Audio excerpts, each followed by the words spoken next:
Post-basic BSc Nursing, as we have already discussed, is a 3-year degree program having 108 credits.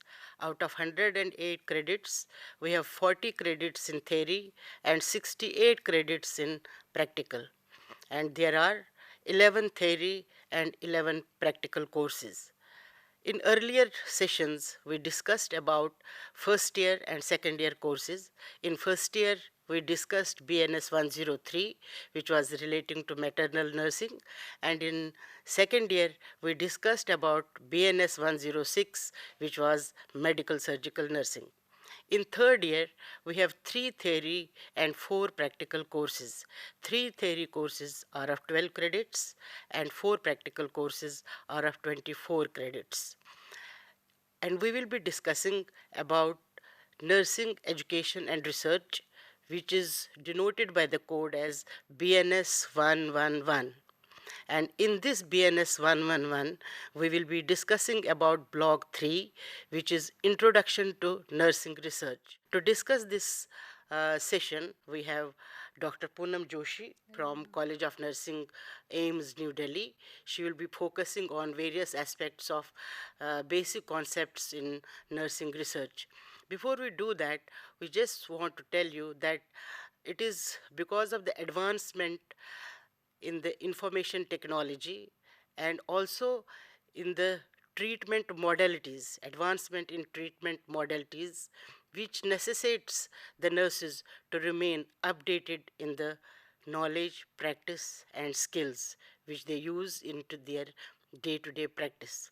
And it is in that context the nursing professionals are now increasingly involved in developing a body of knowledge which is important for the day-to-day practice at all levels, maybe nursing practice, education, and administration.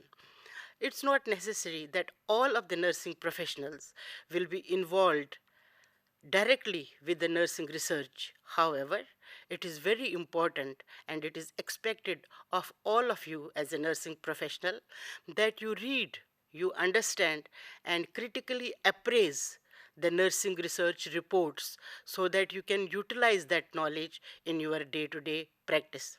We all know that nursing research is an integral part of nursing profession.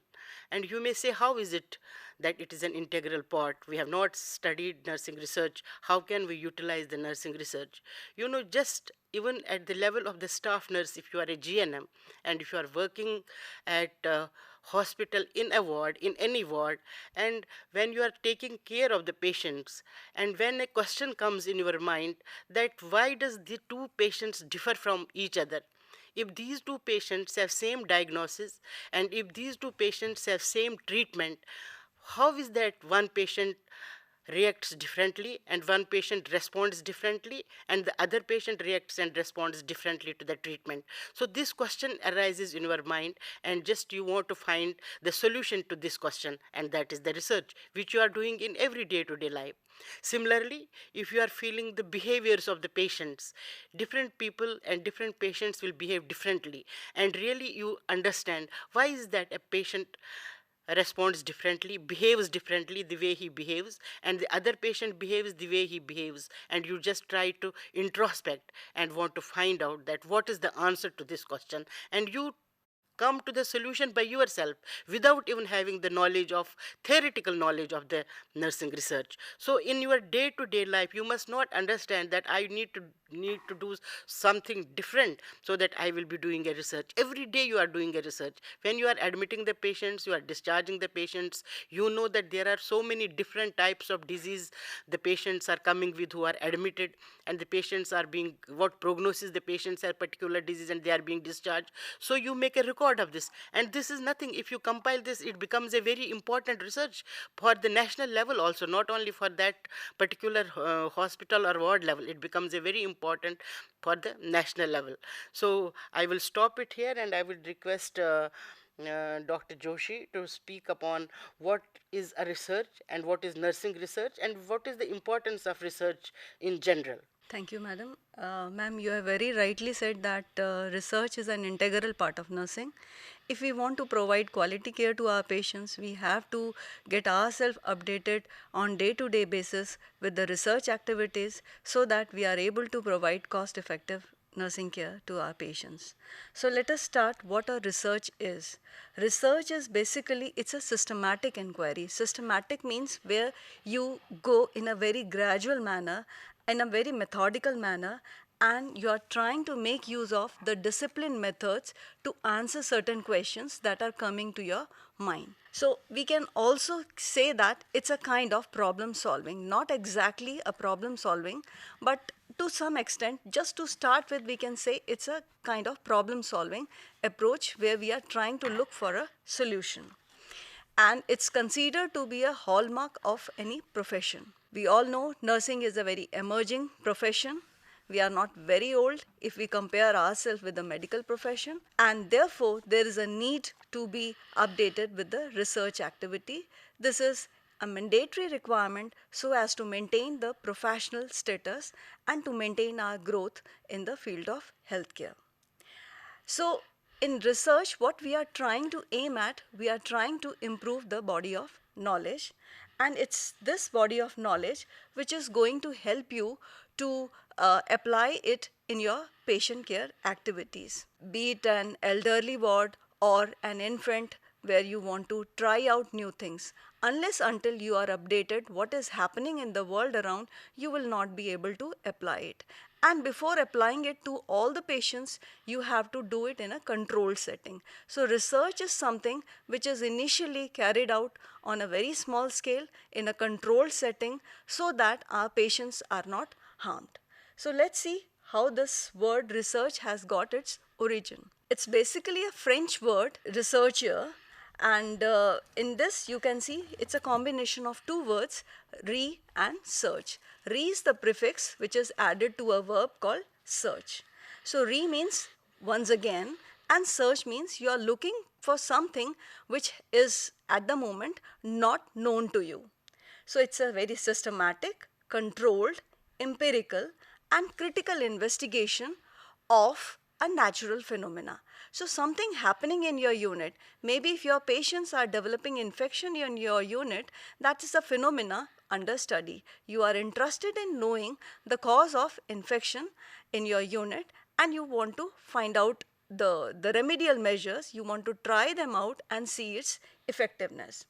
So all the time in the research, we are guided with the theories, with the hypothesis about the presumed relationship between the such phenomena. This is a definition given by Fred and Kerlinger in the year 1986.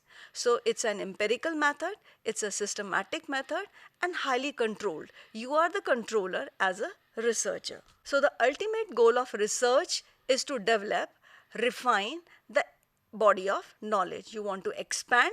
At the same time, you also are interested in refining the existing body of knowledge so that your patients are benefited with that. So what research contributes to? Research is making contribution to nursing in number of ways. Number one, we are able to acquire knowledge and we are building a theory base, and whatever reality is there, we are trying to validate it, maybe in a different setting. Suppose we have seen that a elderly patient is developing depression, you would like to see the similar thing whether it is happening in the other setting or not. And also we are trying to test the reality, what is the reason behind the particular cause of depression among the elderly. So you are trying to see and test the reality.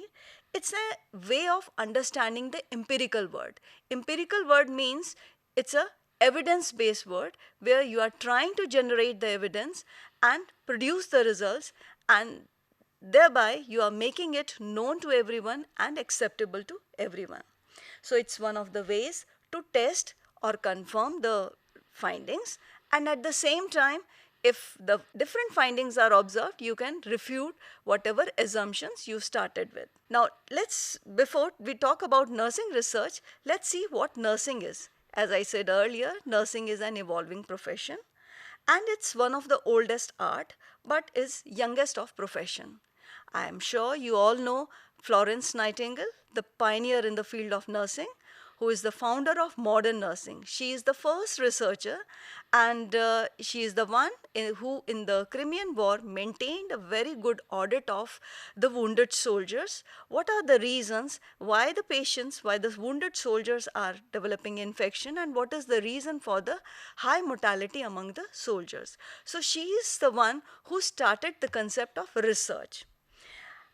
As nursing is an evolving profession, we need to continuously grow and expand the body of knowledge. That's why we are studying research in our curriculum. Now, what nursing research adds to? It is helping us to acquire new knowledge. We are trying to speak in a different language, in a scientific language. We are incorporating the principles of scientific origin and trying to apply them in our day to day setting. Thereby, we are changing our own perceptions and we are trying to reason out the things in a very logical manner. So we have seen that basically the research purpose is that we have to gain new knowledge or just verify the existing knowledge, whatever Yes. is existing in any field of the study, what we are wanting to study. But there are certain ways, there are some structured methods and unstructured methods with which we can gain the knowledge or acquire the knowledge which we are planning to get from the research. Yes. What are those types of ways with which we have started earlier, and now what are the different ways of acquiring the new knowledge? Yeah, so there are two ways of acquiring knowledge. We have a structured way and we have unstructured way. Before we talk about structured way, let us talk about commonly observed unstructured way of acquiring knowledge. So here in this, you can see in this slide, the various unstructured way of acquiring knowledge are mainly through tradition, authority, intuition, experience, and trial and error. While the structured one include the reasoning, mainly the logical reasoning, which could be inductive or deductive reasoning, assembled information, problem solving, scientific method, and making use of research. So let us first focus on the unstructured methods of acquiring the knowledge. First is the tradition. As we are passing through generation to generation, we also tend to pass certain traditions. And in this, it's just your experience which is going to make the difference. For example, a nurse working in the ward, she might be applying powder or making use of talcum powder to provide back care to a patient following bath.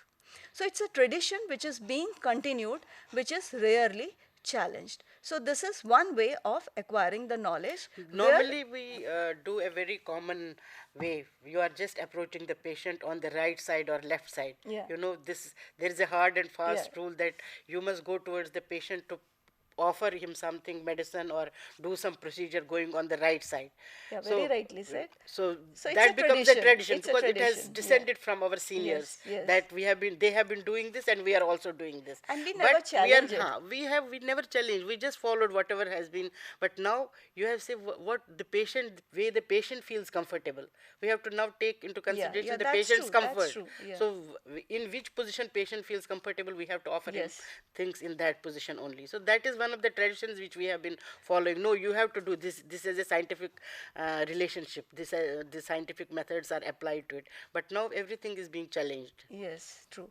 Then second important way of acquiring knowledge is authority. Like if I am a sister in charge in a ward and it is by virtue of my experience or by my authority, I am going to dictate something in the unit. So it is going to be followed by my junior. So this is the making use of Sometimes authority. the authority would also mean that if a person is a subject expert in an area, so he says person who is expert in medical surgical nurse, he has got very specialization in medical surgical nursing or pediatric nursing. He has the authority in that Yeah. subject. So if he preaches something out of his that authority, that also helps the nursing to follow the scientific method. So it means that information needs to be tested whether Tested. it is scientifically approved or not. Then sometimes intuition also come into the picture, like it is always your sixth sense which is helping you to make the decision. And then in addition, sometimes it is your experience, and sometimes it is by trial and error. You just make a trial. If you are successful, you consider it to be an important way, an essential way of taking care of the patient. If you fail, you just abandon that practice. Now, after unstructured method, we can just focus upon more structured method. This is something which is desirable because structured methods are highly scientific in origin, and they have all the time some or the other rational. So one is the logical reasoning. Logical reasoning means it's a mental process of thinking. You are making use of your knowledge, you are making use of your experience, and some thinking, some decision making in the logical There is a process. reasoning behind it. Yes. There is a rationale behind it. You are doing something which has some rationale and which has some reasoning.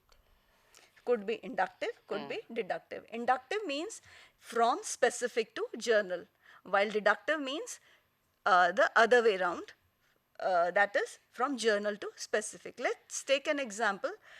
Suppose you have a child admitted in the hospital, and we know the child is likely to have separation anxiety and is likely to show temper tantrums. So this can be applied to all children. So this becomes journal to specific is inductive reasoning.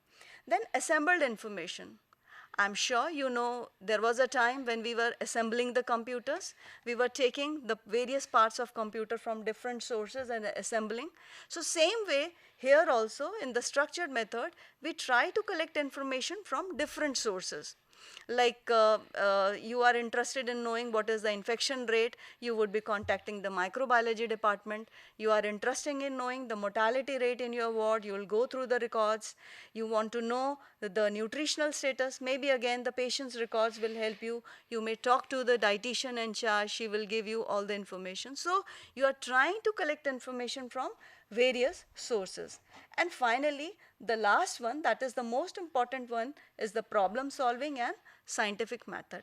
However, problem solving is a very primitive way of looking for a solution, and more appropriate is the scientific method. No, basically these are the two important areas which the learners might uh, like to understand, because they say what is difference between this problem solving and what is the difference between scientific method. So they need to be very clear about what scientific method is, what research is, and what problem solving is. Though we say that research is a solution to a problem, but that doesn't indicate that it means a problem solving in itself. It may be part of it, but it is not exclusively the problem solving. So here we need to discuss and differentiate between these three areas. So can you just Yeah, discuss? definitely. Problem solving and this scientific method and research process, they sound very similar, but there is a clear cut difference. So let us see what problem solving is. You first of all identify the problem. Then you analyze the problem. For example, absenteeism is a problem in your unit. It's a problem you have identified. You will analyze it. You will try to look for the possible reasons, and then you will also try to generate the possible solutions. After having analyzed the solutions, you will select the best solution which you think and just try it out. If you are successful, go ahead with that. Otherwise, abandon it and look for the other solution. So this is how we keep on refining ourselves in the problem solving approach. On the other hand, research process, here you have all the time research question to put forward. You decide the purpose of the study, why I am interested in conducting this study in my unit. For example, the mothers of your babies are not satisfied with the communication that they have with the healthcare professionals, mainly nurses and doctors. That could be a research question. Why are my nurses are not able to establish good communication with the mothers? Or you can put it other way around, why mothers are not satisfied with the communication when they have it with the nursing personnel. So you define the purpose of study. Again, your purpose of the study is to improve the communication so that mother's satisfaction with the baby care is there. So for that, you will be doing the review of literature. You will be formulating the hypothesis. Hypothesis means you are trying to make a tentative statement which is establishing relationship between the two variables. Like in this example, I told you it is the mother's satisfaction and the nurse's behavior. So these are the two variables under study and you are trying to say. So establish the relationship, that is hypothesis. You select a method to test the hypothesis, maybe by administering a questionnaire or by just talking to the mothers or by observing the communication between the nurses and the mothers. You select a population. So here in this particular instance, we have mothers, postnatal mothers, and the setting is NICU. You are conducting the study, you are finding the results, and then you are communicating. So this becomes a research process. While on the other hand, scientific process is also, it's having a foundation in which we are trying to see that it is a orderly and systematic process. You are trying to control the external factors and you are trying to generate the empirical evidences. So scientific method to great extent is comparable with the research process, but problem solving is a primitive way of looking at a problem and finding the solution for it. We have said that research process and in problem solving, the main focus is on identifying a problem, finding out what is the reason behind the problem, and then giving a solution, listing various solutions and selecting an alternative which is best suitable for Yes. that particular problem. So you have given a very good example of absenteeism and then taking care of how absenteeism can be prevented in the hospitals. But so far as problem solving and this scientific method is concerned, the scientific method is a very systemic way and orderly way of putting the things together, where you can have empirical evidences. Empirical means when you can see the outcomes in terms with the help of your all the senses. That is verifiable. That is very important. And then whatever you have found, that can be generalized depending upon the methodology which you have used. Everything cannot be generalized, but uh, whatever in whatever settings you have done, that may be generalized to that settings, and that all depends on the methodology which you have used. It can be universally generalized and locally generalized. So we have discussed that the research is an integral part, and in your day-to-day activities you are doing lot of research, but the thing is that you have to introspect and see what you are doing, how you are doing, why you are doing such treatments with the patients, how you have to behave with the patients, why do the patient behave in a way he behaves, and why two different patients differ from each other, what treatment is to be given, what psychological support a person needs. Maybe he has different backgrounds, maybe the other patient has so much of family support, the other patient does not have any family support, that also reflects his behavior. So all these things are the questions of research which you all should understand and which you all should work in your hospital and everywhere in every setting with open eyes, and you will get the answer with your experience. As you have said, that experience is one of the important areas of getting the knowledge, acquiring the knowledge, because you have a first hand experience. When you experience something, you introspect and you reflect what you have experienced, and then you utilize in other situation. That is all about what is basically the research. Thank you very much for your Thank you. session.